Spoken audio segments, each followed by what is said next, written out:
غزنی کا شہر اس وقت نشاط و رونق سے بھرپور تھا۔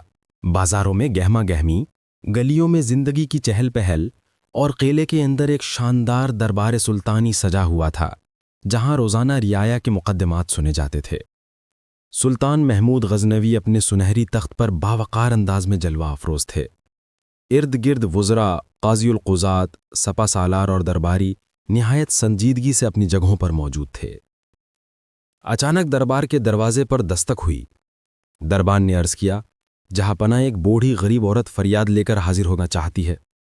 سلطان نے حکم دیا، اسے فوراً اندر آنے دو۔ دربار محمود مظلوم کے لیے ہمیشہ کھلا ہے۔ تھوڑی دیر میں ایک ناتواں سادہ لباس عورت دربار میں داخل ہوئی۔ اس کے چہرے پر غربت کے آثار، دکھ کی لکیریں اور امید کی چمک نمایاں تھی۔ سلطان نے شفقت بھری آواز میں فرمایا، اماں، بیان کرو، کیا معاملہ ہے؟ تمہارے چہرے پر رنج و پریشانی دکھائی دیتی ہے۔ بوڑھی عورت لرزتی آواز میں بولی، جہاں پناہ، میں ایک یتیم بچوں کی ماں ہوں۔ شوہر کئی برس پہلے وفات پا چکا ہے۔ میرے گزر بسر کا سہارا ایک چھوٹا سا باغ ہے، مگر میرے پڑوس میں ایک دولت مند زمیندار رہتا ہے جس نے میری زمین کا کچھ حصہ زبردستی اپنے باغ میں شامل کر لیا ہے۔ میں نے قاضی کے سامنے فریاد کی، لیکن امیر کی دولت اور اثر و رسوخ کے آگے میری بات کسی نے نہ سنی۔ اب میں آپ کے دربار میں انصاف لینے آئی ہوں۔ یہ سن کر دربار میں سناٹا چھا گیا۔ سلطان محمود کے چہرے پر سنجیدگی اور عزم کی جھلک نمایاں ہو گئی۔ انہوں نے فرمایا، عدل وہی ہے جو کمزور کو طاقتور پر غالب کر دے۔ اگر تمہاری بات سچ ہے تو تمہیں پورا انصاف ملے گا۔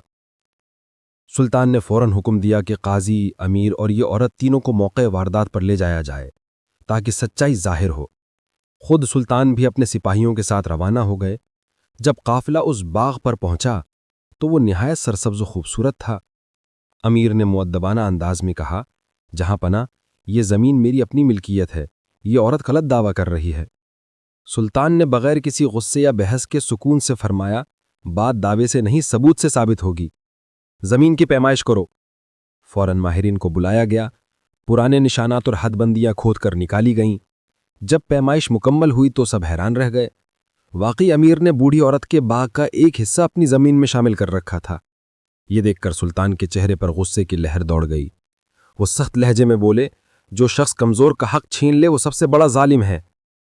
پھر امیر کی طرف دیکھ کر فرمایا، تم نے ایک یتیم ماں کی زمین غصب کی ہے، فوراً اس کا حق واپس کرو اور اس ظلم کے بدلے دگنا تاوان خزانے میں جمع کراؤ تاکہ دوسروں کے لیے عبرت بنو۔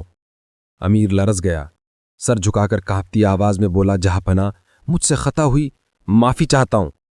سلطان نے سخت لہجے میں فرمایا، معافی اللہ سے مانگو، مگر دنیا میں عدل کا قانون ہر ایک پر برابر ہے۔